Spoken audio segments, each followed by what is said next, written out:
Nous sommes au centre-ville, plus précisément à la Lue, où tout est apparemment calme. Pas de pneus enflammés, pas de barricades non plus. Des petits commerçants sont remarqués sur les trottoirs, ainsi que des riverains qui discutent entre eux. Les stations-service, les écoles, les universités, tout est au point mort. La circulation est fluide, pourtant les véhicules sont rares.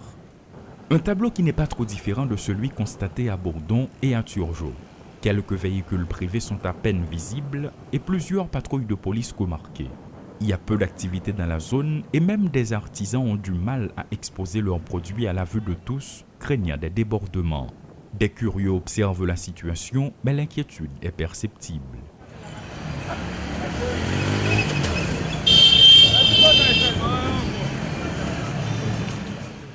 À présent, nous sommes sur le boulevard Toussaint Louverture.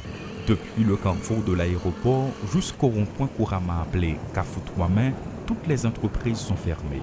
Des unités de la PNH font des va-et-vient, mais l'atmosphère est loin d'inspirer confiance. Pas de tap-tap et des dizaines d'ouvriers de la Sonapi prennent la route à pied pour rentrer chez eux. À cause de la grève, ils sont relâchés plus tôt que prévu, nous ont-ils confié.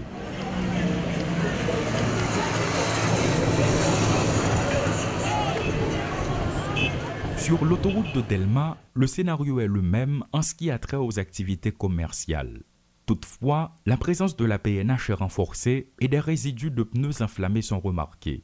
À l'intérieur de Delma 48, des individus mal intentionnés ont versé de l'huile sur la chaussée. Cette zone très fréquentée pour ses différentes issues est quasiment réduite au silence.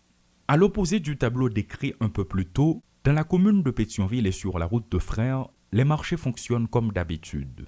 La clientèle peut ne pas être au rendez-vous, mais les produits ne manquent pas. En revanche, le grand commerce ferme ses portes. De nombreuses rues sont désertes, des citoyens vaquent à leurs occupations, mais l'ambiance est loin d'être agréable. Ce mardi marque la fin de la grève des syndicalistes du secteur du transport en commun et laisse libre cours à celle de l'opposition à partir de ce mercredi 3 février.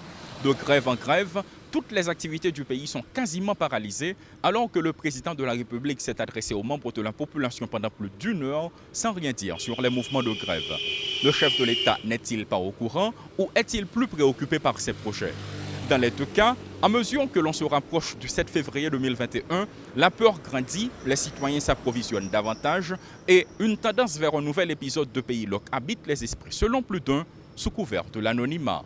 Elissi Diolassin et Rudolphe Pierre-Louis pour Télémétropole.